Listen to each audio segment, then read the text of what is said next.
we're going to talk about commons, big changes that are happening in the zeitgeist.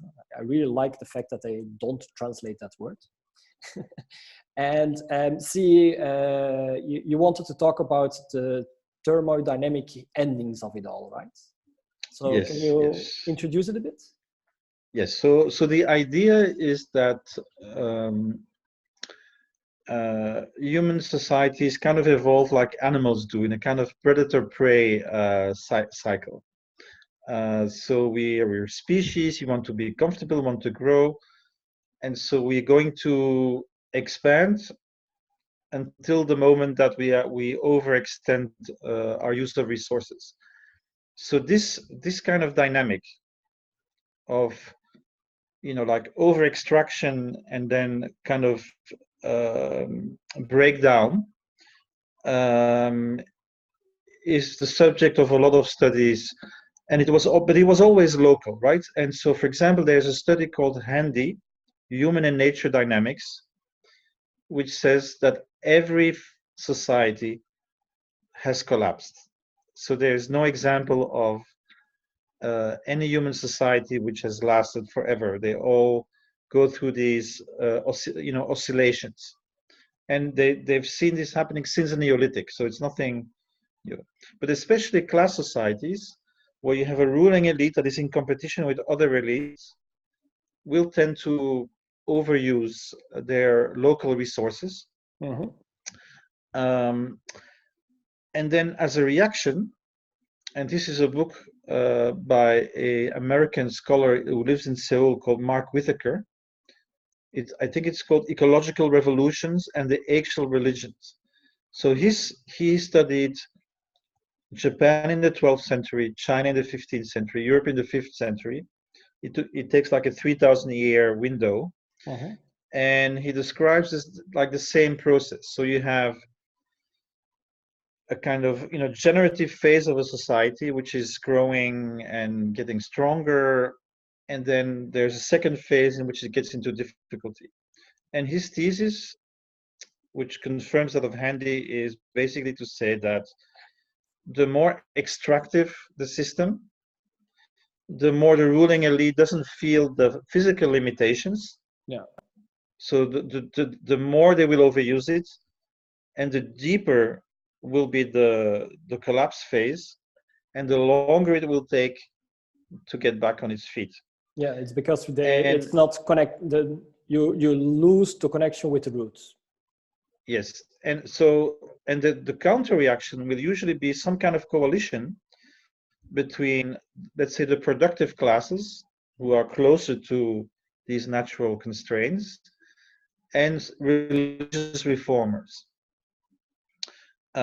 Because often the religions are also talking about harmony between man and other people, and also harmony with nature, right? So I can give you an example because I read this about Burma. Yes, because okay, I go want ahead. to. There's already so many connections I can see, because we're talking now about thermodynamic ending when things kind of aren't sustainable and there is a collapse, right? Yes. But we know from thermodynamics that there are like these specific situations when you get far from equilibrium, you get self-organization, and you actually go to a meta-system transition.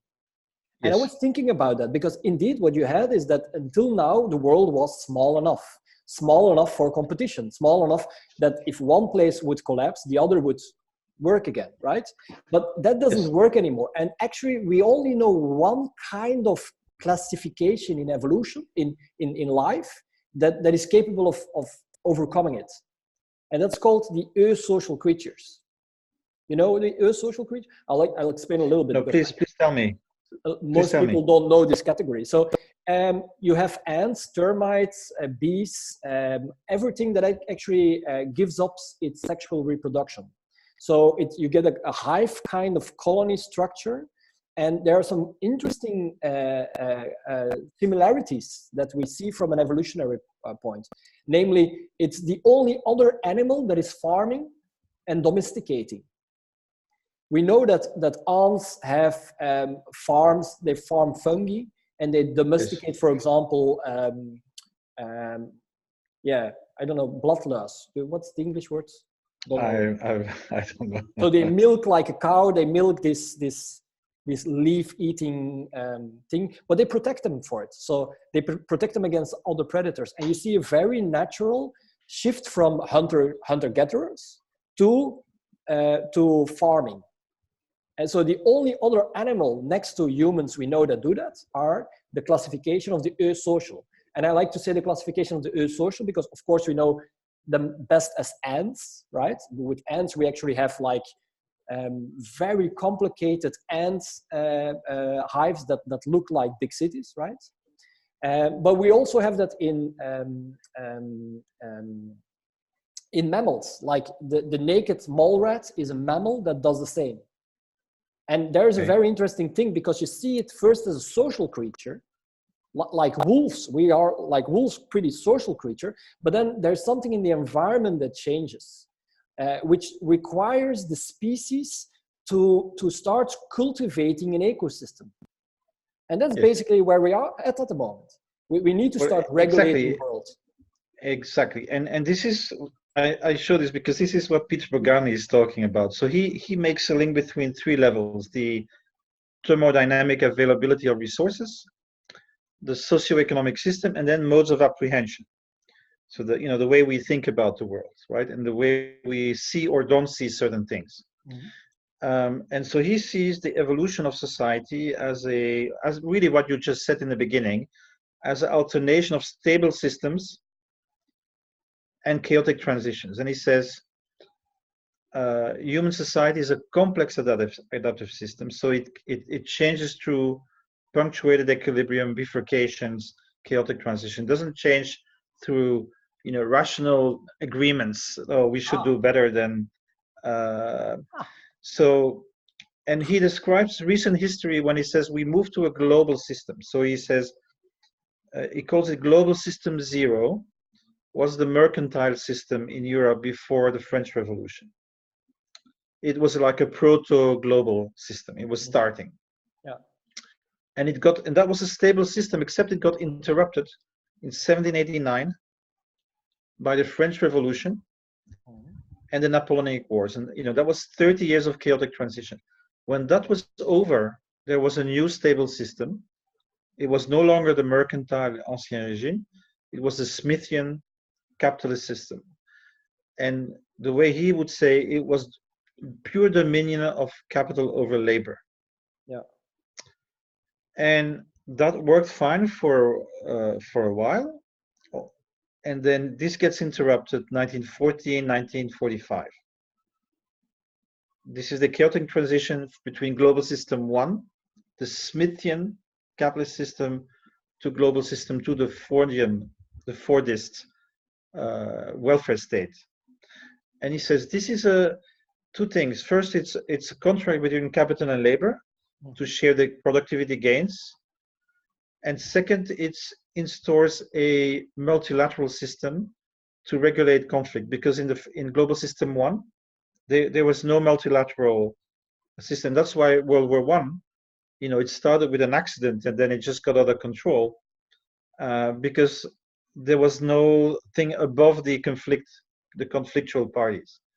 Well, you kind of mentioned something very interesting there, because I've also noticed by analyzing the First and Second World War and actually understanding how it's not related to nationalism, because there already was a century the same kind of nation kind of structure. So what really changed is that everything got so interconnected thanks to technology that local conflicts, like normally happened like with pirates in the Caribbean, that they would before that the people in power would be able to react, there would be so much time and space over it that it couldn't like thermodynamic heat, it cooled down.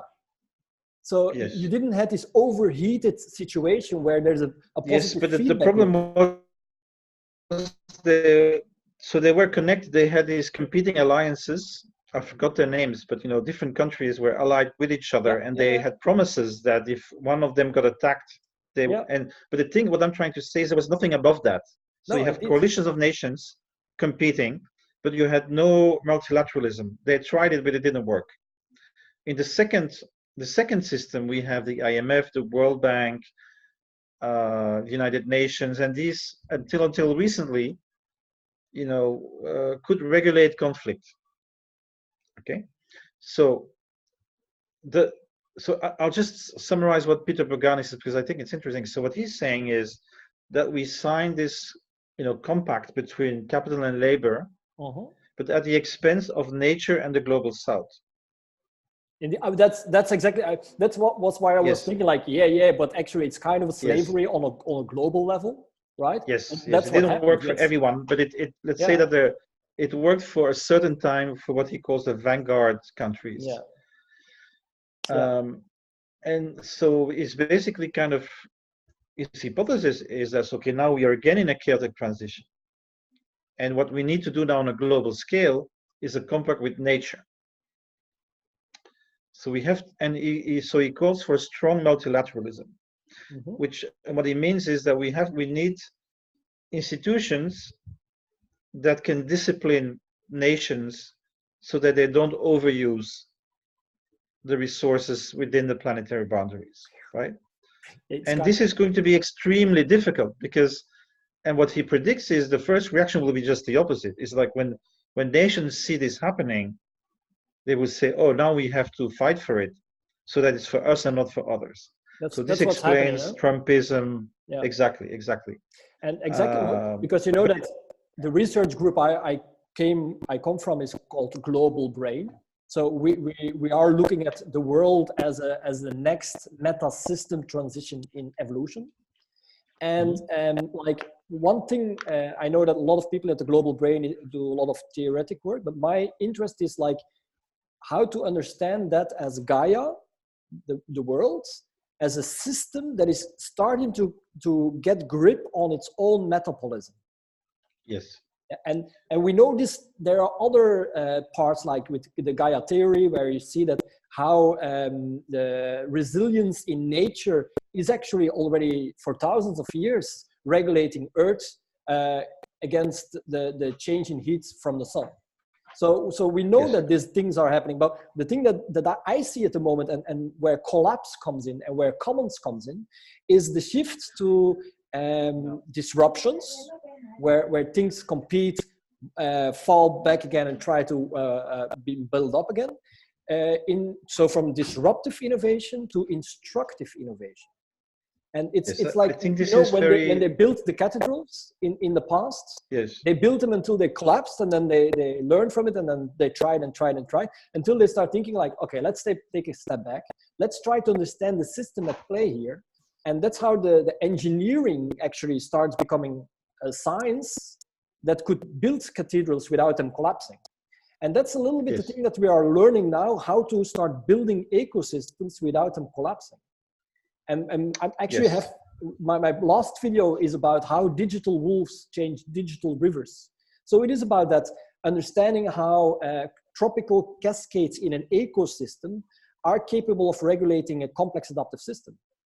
And now trying to bring that to but the challenge is, of course, that nature can regulate itself without us, And we can learn from nature.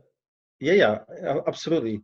But so one good example that it's a project that I'm following very closely. It's called R30 Reporting 3.0.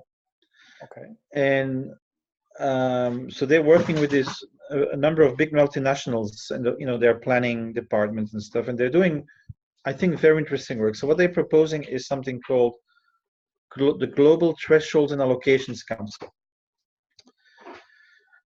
And they started as a prototype, so they got funding. And so the basic idea is to have a group of scientists, right, that would monitor the resource base of the planet. So how much copper is there? How much lithium? How much are we expected to find in the future? And what has been the historical average of the finds? What is the biocircularity of this resource? So if you reuse copper, you only keep 70%. So every cycle of copper reuse, etc. So they put all this in tables, right? Do they make a connection with That's Bruno purely Latour? scientific work. I don't know. Because the thing you're describing here, to me, it sounds like circulating references, which is a term Latour introduces. Okay, And it I'm not helps aware of to, that. well, what it does, it helps to shift from not knowing what you're doing and just trying to Yes. by really starting measuring the things and having Yes. insights, use that to start becoming aware of the problem. So you Exactly. shift from collapsing on the problem to becoming aware of the problem. That's a little bit and Latour But does a lot of work there. this is exactly the third level that we're not talking about, that we didn't discuss, right? Okay. So I wanted to say two things. So in the beginning, we started talking about this oscillation, right, between extractive and then collapse. And I told you about these religious reformations. But these religious reformations are connected to the commons. Maybe we need to explain But a little bit, because I don't know. okay, So so it is about the how technology emerged during the Benedictine rules and the Cistercians. That's what you're talking about now, right? well, yes. So basically, I don't know if you're familiar with the spiral dynamics Yeah. school of thought, where Yeah. so they see these kind of constellations of consciousness and social systems that work together, and you notice that as societies move from one form to the other, it changes from a polarity of individualism to one of collectivism Yeah. and back again. Back again. So you have, that's a swing. you know, Yeah. natural animalistic humans that become collectivist tribals. Then the big men come out and create empires, and then the monotheistic religions say, no, the emperor has to listen to a higher order. Yeah. You know, and then you have the church and Buddhism and Hinduism. Out of that comes the Renaissance, which is individualistic entrepreneurs, Mm-hmm. you know, nation states, the East India Company. And out of that, you have in the 60s, again, a collectivist reaction. Yeah. Uh, That's a swing. the collectivist reaction has a lot to do with commons, with mutualizing resources. So every time there is a overuse crisis, people are going to mutualize. And this is what you're referring to. So you look at the 5th century Europe and the collapse of the Roman Empire. So you see, first of all, what I would call a global open design community, which is the Catholic Church and its monks. Indeed. And the Cistercians, who are responsible for 90% of technical innovations in agriculture. And you know, they invent a factory, they invent labor discipline, but they share. You know, it's not copyrighted. It's something that is shared. And they grow through viral multiplication, right? So whenever they have 48 people, they split in two. When they've been capable of creating a market, which outside of the monastery. Yes, also they create the markets, and there's it's kind of okay. This is interesting. another debate. If you look at Flanders, that's where I'm located, and if you look here, the landscape here, you wouldn't really understand how these monks have changed the landscape, because if Mechelen, right, if you come here and you go back to the Roosendaal, those were the Cistercians who cultivated Mechelen. It was a swamp. It wasn't possible to have a society here, and they start like cultivating it and making the rivers, banking the rivers, and then that's why I like to come back to the thing, because the idea of how wolf change rivers, right? It's something that happened in Yellowstone, and they released the wolves back into the ecosystem, and the strange thing that happened is that the riverbanks start stabilizing. So how come that adding wolves stabilizes riverbanks?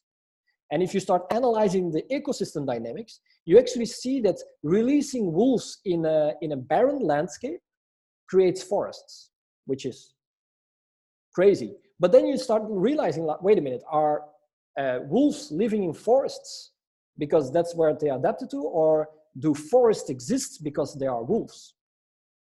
And the same is with people. I mean, we see all this over here, a very rich environment, but it's rich because the monks have made it rich. Without the monks, it wouldn't have been this rich. And there is a very good way to see that. There is a beautiful museum, the St. Peter's Abdij, in Ghent, where you can see the paintings of Ghent in the 17th, 18th century, and it's basically, a monkish landscape. Next It's time very you're in interesting. Belgium, I'm gonna take you over here next to. So you got the city, the center of Mechelen, but next to the center of Mechelen, there was a very original place where the monks first arrived. It's called Roosendaal, and in Roosendaal, you can still today see how those monks have cultivated the swamp into the environment we know today. So when you come over here, I will bring you and show you those. It'll be a It's pleasure. beautiful, Yes, very yes. beautiful. Yes, but so I just wanted to make sure that people understand that in this oscillation, the commons has a key role because it's the only human institution which has proven to be able to create, maintain resources over long time periods, which neither markets nor states have done. I've been Now, analyzing. I've been analyzing this for my PhD. Do you know from a design perspective what these monks have added that is different to the other system? Please tell me. A manifesto. Like a social charter. Yeah, exactly. Like a set of principles. Social charter. Yes. And like if you go to the digital world today, what is today regulating the digital developments? The Agile Manifesto. Well, the manifesto. Yes, for I have a list on my wiki. I know this because I have a list on my wiki. I keep track of all these social charters, which are like constitutions, not of nations, but of productive communities, and which is the same as the rules of the monks. Indeed, and what you're suggesting there's a wonderful level book about it. Yeah, is that we need a manifesto for sustainability. Exactly. Yes. We need what we need to do is we need to realize. Sorry, we're talking. Sorry, we're both enthusiastic. Yeah, I but know. The bees we need the bees, we need the worms, and maybe they need us, right? So the Gaia we manifesto. Have to create. We create these social contracts with other beings in order to collectively maintain the planet. I think this is a very good thing. But you also made a link, and this is something I also want to say, is you made a link to human consciousness, right? Yeah. And Pogani also explains very well how a stable global system actually creates and maintains a certain type of human consciousness. Okay. There are things that a civilization can see, and there are things that civilizations cannot see. A typical example is if you look at double book accounting. Yeah, okay. What comes in, what comes out of a single non-systemic entity. So there's no ecosystem view if you use double entry book accounting. It's collective egos competing with each other and interacting with each other, right? And if you are an economist, you learn that any resource can be become another resource with a market pricing mechanism. Yeah. Even though all the studies that have looked at this come to the same conclusion, it doesn't work. The markets and the prices do not reflect ecological states. Well, but I think and that's connecting to consciousness and you remember that I started in artificial intelligence, and the feedback system that I discovered there was the same as the feedback system that Bruno Latour describes to how science is entwined with the social fabric. And you have, again, that same thing. So the market is just the workspace. It's just the environment. But it needs to stay rooted to what it's referring to. And if you cut the reference, then things can go crazy. Beautiful. And that's what Polanyi talks about. He calls, what he calls a double movement.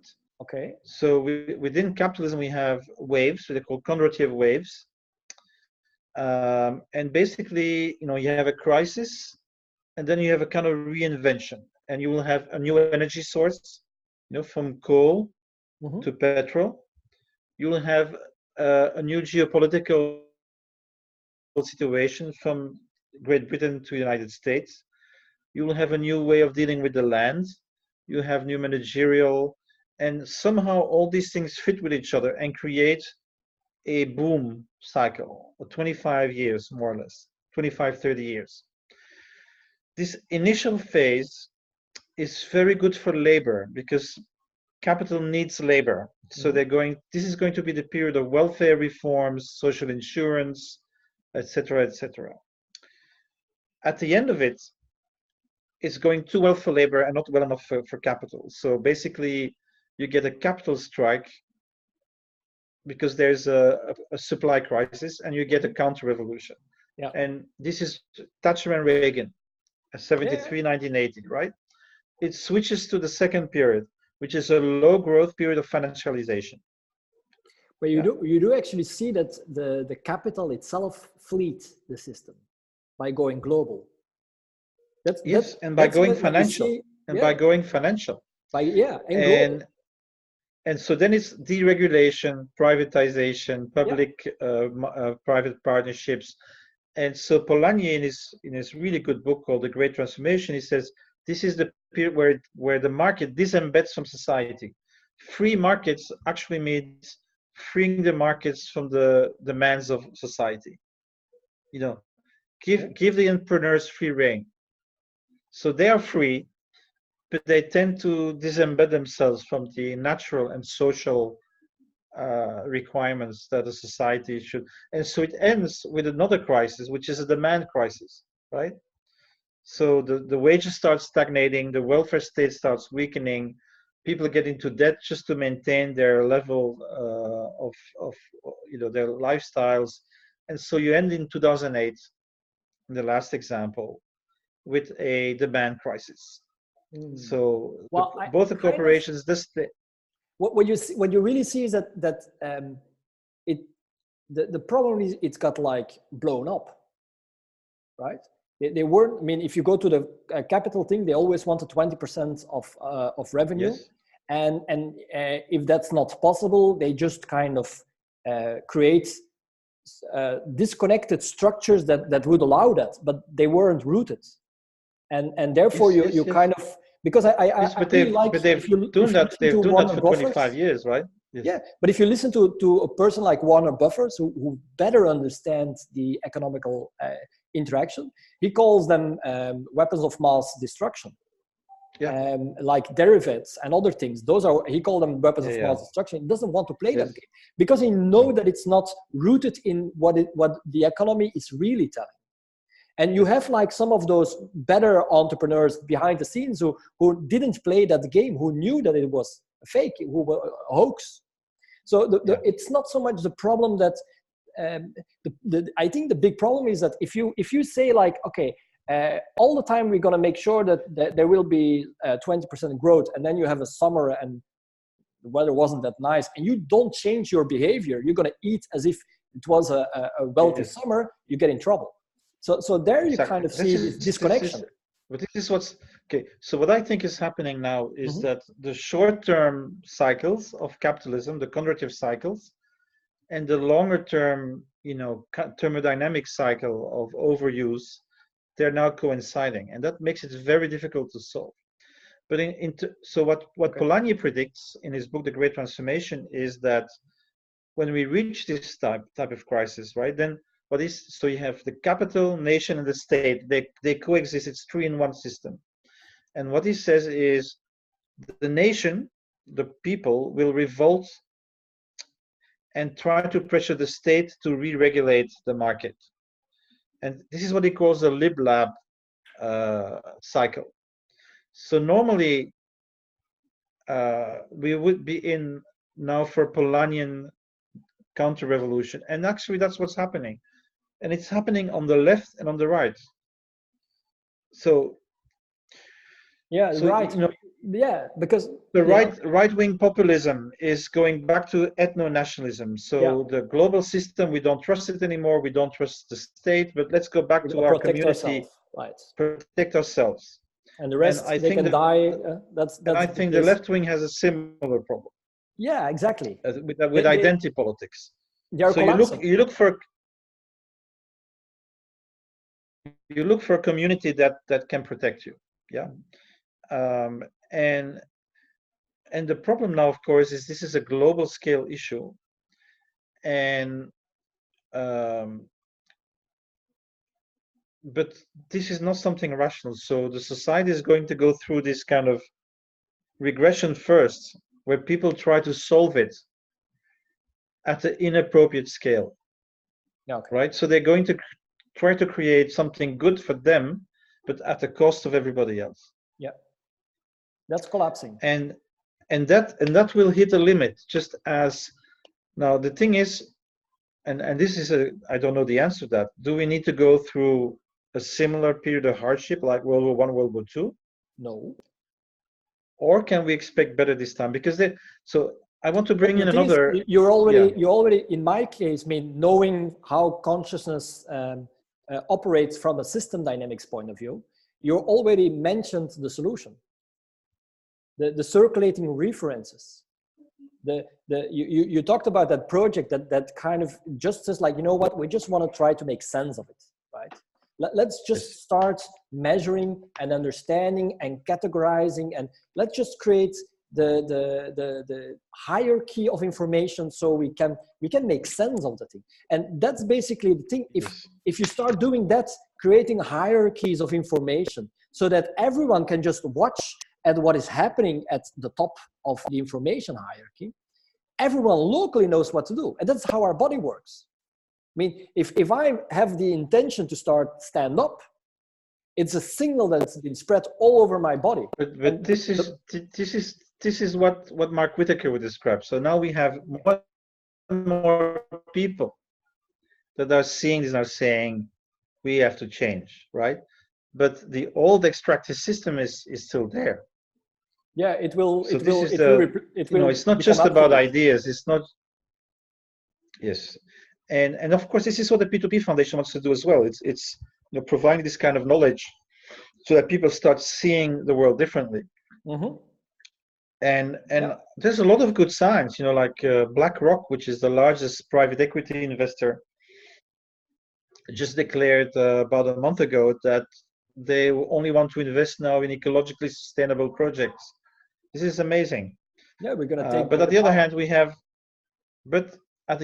have somebody like Trump, which is doing just the opposite.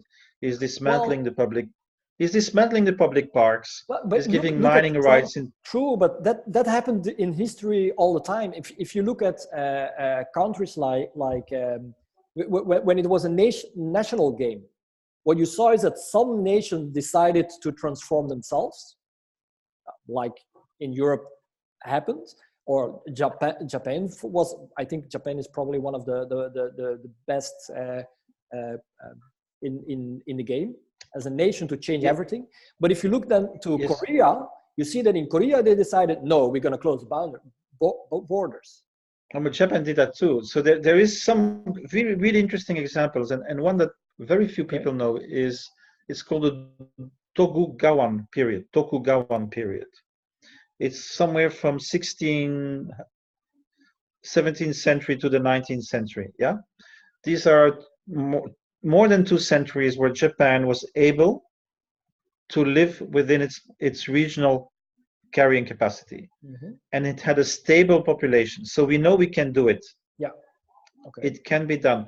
And basically, what happened? They had a civil war period, and then the shogun established his power, and the land became under the control of the emperor, who protected the land. And villages knew exactly what they had, and they started living within their possibility. And this is a very interesting period because it shows that actually we can do it. So not just in the first peoples like the Aboriginals, but we know that a fairly complex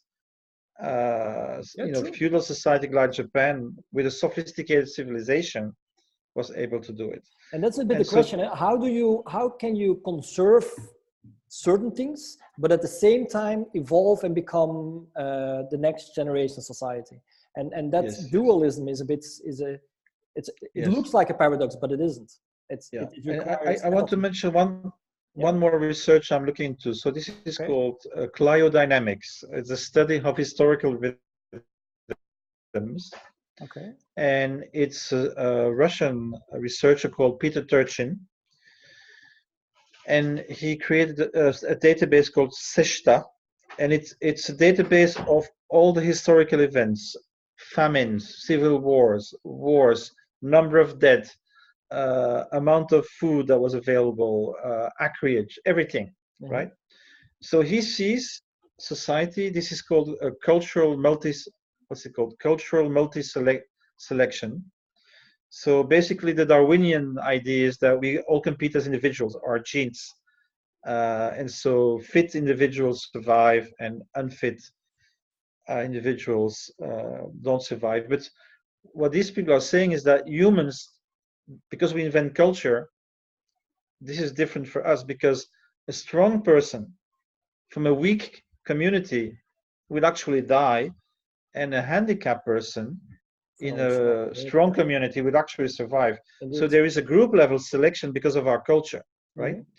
And so what he says, and this is a book called Secular Cycles and Ultra, two books, Secular Cycles and Ultra Society, is that we compete through war, but in order to win the war, we have to be very cooperative. Yeah. So he's right. And this was how evolution happened. But he says until recently, now we see something different. And basically what we see now is that societies are copying successful traits of other successful societies. So we see Japan copying capitalism. Yeah, but in a limited way. They still have this cultural rooting at place. So there are some interesting. Yeah, within their culture, but they're adapting and staying the same at the same time. But you know, there is I mean, I live in Thailand. I see this every day. How this society is, you know, stays very peculiar, very different, but at the same time is adapting. Indeed. You know, a lot of things from Western habits, right? And for Peter Turchin, this is a hopeful sign that we can evolve differently and not just through war. Exactly. Yeah. Yeah. But and by if you because one of the things I see is that if you make sure that this information hierarchy stays well connected, you can start working with it. But if I look at a lot of projects that's happening around big data, where they are now adding machine layers in such a way that basically they can again disconnect all this information and do very strange things with it, that actually can again be a very dangerous development path, because it takes away again the awareness out of the game. While if you try to make sense of it all and just try to say like, okay, I'm just trying to make sense, then you keep control. Yeah. But if you, I think that the problem is, you know, not the algorithms by itself, it's the way it's used by for-profit proprietary companies. Yeah, the algorithms are exactly, and so we have to take control of public data and use AI as a servant. And then, you know, we discuss what it means for humanity, what it means for nature, right? I think this is very important, that we can use public data in that way. And this is, for example, why the smart city is not always a good idea, because it actually means big companies will start controlling, you know, the data that we produce, and then we don't have insight into them. So that's the problem. Uber knows better than the city about the mobility, you know, that is happening in the city. That's not good. That's not good. That's the rule we see through all history. You always need to make sure that it's accountable.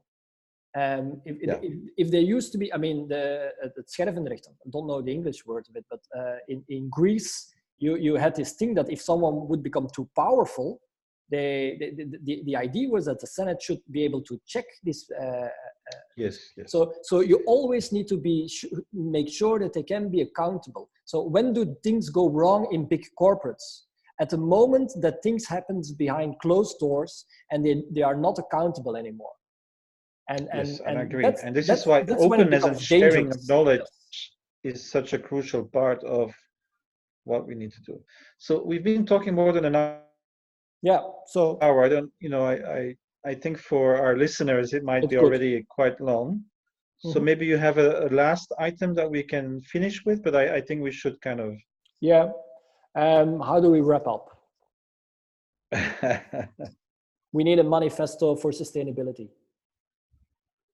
Yes, well, I think there are a few, but I will tell you mine from the Okay. P2P Foundation. This is something we said already 10 years ago. So we think in our society that nature is infinite, and it is not. So this is what I call pseudo abundance. We have a false sense of endless material abundance, and then we think that things that are actually open and free, that don't diminish through sharing, we want to make them artificially scarce. So basically, we're doing the opposite of what needs to be done. What needs to be done is recognizing natural limits. This is the whole thermodynamic issue. And we need to make sure that knowledge and technology and science can flow as much as it can. And at the same time, the third requirement is an acceptable level of social equity. Because if we want to do the ecological transition and we don't take care of the people, they will revolt and they will not accept ecological reforms. That's what we see with the yellow vests. Yeah. So we need to combine these three elements, making sure that innovative knowledge flows around and can be adapted by everyone. Making sure that we know how not to overuse the planetary boundaries, and to do it in such a way that we have acceptable levels of social justice. Mm-hmm. Yeah. The question is, how do you make it very easily understandable for the masses? And that's what because if you think about Cistercians and Benedictines, the rule was extremely simple. If you think about the Agile Manifesto, the rules are very simple. So how can you make like 5 rules of thumb so that everyone can actually start behaving? In the commons we have eight rules that that determine whether a commons functions. That's the rules from Elinor Ostrom, and she studied with her team hundreds thousands of examples. But there are also the 8 principles of regenerative approaches. There's the Earth Charter. So I mean, people have been working on this, and Good. so what we need to do is also to bring it down to the local level, and to have processes in place that allow people to make behavioral decisions based on this knowledge, right? But maybe we can talk about this another time, because I have a few ideas, but sure. that would take then another. Yeah, we can keep going on. This was interesting. Okay. Thanks a lot, and to be continued. Yes, always good to talk with you. Always good to talk to you. Yeah. Okay, thanks. And see you soon. I'll be in Belgium in about 2 weeks now. Okay, great. We're gonna have some fun. All right. Thanks. Bye. I'll visit you in Mechelen. Bye-bye. Bye-bye.